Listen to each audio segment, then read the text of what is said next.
hoggaa deekifatu nu garuu beeloolee agamnee biyyoonnee beelaan du'aa kaan immoo biyya baqachaa ture jechuudha. Kanaaf akeekni qabsoo bilisummaa Oromoo kan lammataa qabeenya keenya irratti abbaa ta'uudha jechuudha.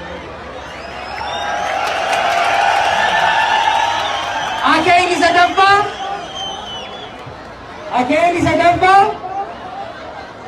mootummaa filanne aangawoota filannee eebbifnee ol baafneen malee ka ormi takka dhufee qawween nu bulchu akka sadaraftanyaatitti fakkaa'uu jallaa nu keessaa baasanii nurratti poostaadhaan gad ergan akka sabana wayyaaneetitti buluutti taana jechuudha.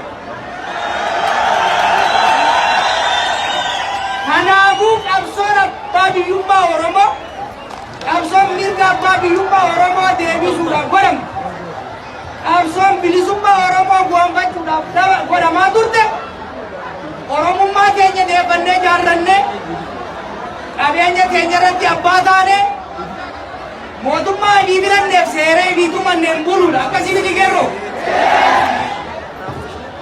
warra humnaan nu bulchuu barbaadu ofirraa gonkolchineemi warra eenyummaa keenya nu keessa cabsuu barbaadu akka ittiin qabatu barbaadu ofirraa cabsine alaabaa keenya ol qabanneemi amma takkatu hafee jechuudha. Takkaan hafte maali mootummaa nuu ta'u hedhinnaa keenyaan quba keenyaan ilkeessa kan nuu ta'u ka'ee baay'oo fi abboodhaa qabu kan manguddoon teenya eebbifatu kan qeerroo keenya wajjin barate kan qabsaa'ee miidhaa gabrummaati fi mi'aa bilisummaa beeku waan taananii yaadattaniimi ijoollee kakkaalii nu biraa kuftanii beeytaniimi ilmaan mootii mitiisin mootummaa nuuf ta'u bakka bu'oota nuuf ta'u ka alagaan isiniif taajaa osoo hin taane ka poostaa harka kaanii koobraan gad ergan osoo hin taane ka nu geessan bigile filachuu qabna jechuudha.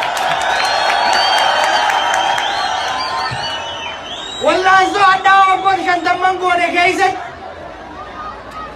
diiddaa xumura gabrummaa waggoota 5 dabre kana goone keessatti roorroo lagaa ofirraa dhaabsisuu hin danda'amee jira. Haa ta'u garuu qabeenya keenya irratti abbaa ta'uudha. Qabeenya rabbi nuu kenne irratti beekumsa barnootaan gabbifannee imaammata gaarii tolfannee hiyyummaa keessaa ba'uudha. Namoota nuuf ta'an imaammata nuuf ta'u mootummaa nuuf ta'u filachuu qabna akkasii miti. Kanaaf anilleen waggoota dabran keessatti isin wajjin qabsaa'aa sagalee isii ta'aa eegan ture booda marsaan qabsoo itti aanu kun hoggantoota ciccimoo tokkummaa uummataatitti amanan ka ormaa hin argamne uummata Oromoo qofaaf ergaman ka rabbiif uummata Oromoo malee gooftaa biraa hin qabne.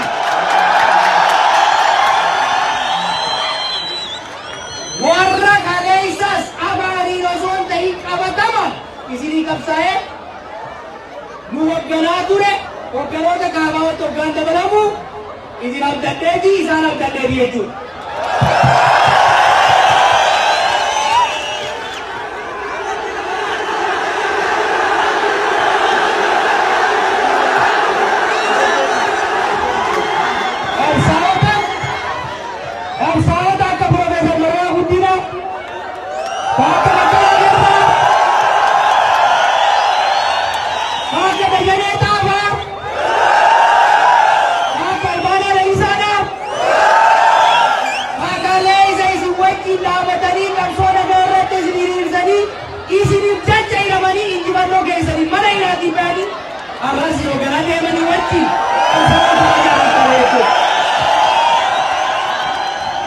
Kerro, Oromo, nana geisumi, Jachan nana geisumi, Oricho garana nana geisumi, filannoo itti aanu kana keessatti wanni nama murteessan tokkoffaa harki hanna bare doonuu socho'ami sagaleen Oromoo abatanii hidhatamu akka hin hidhatamneef tokkummaadhaan gabboo'isanii jaaramtanii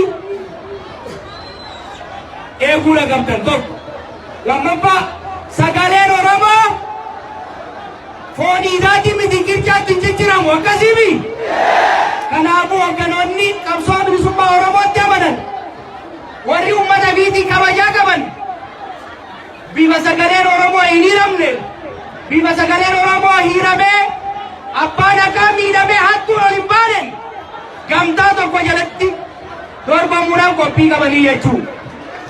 Isinoo maal godhuu qabdan? Isinoo maal godhuu qabdan? Chirichaaroo bituu dhaabuu qabdanii jechuudha. Chirichaaroo jumlaa malee chirichaaroo bituu dhaabuu qabdanii jechuudha.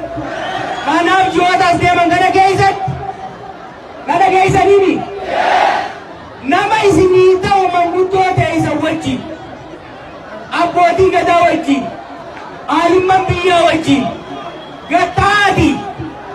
Nama kanaan nuutaa, ilma kanaan nuutaa, intala tanaan nuutaa jaati. Jaarmaalee siyaasatti ol leeffadha.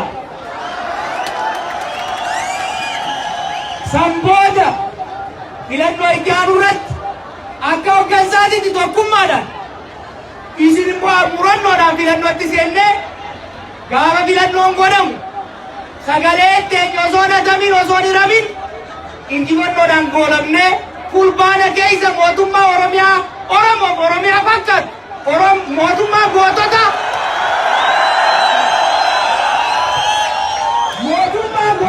tagantoota osoo hin ta'in mootummaa warra haqaa hadu osoo hin ta'in mootummaa ummataaf ergamtu alagaaf ergamtu osoo hin ta'in gadhaama jechuudha. Kuni adiidha jechuudha.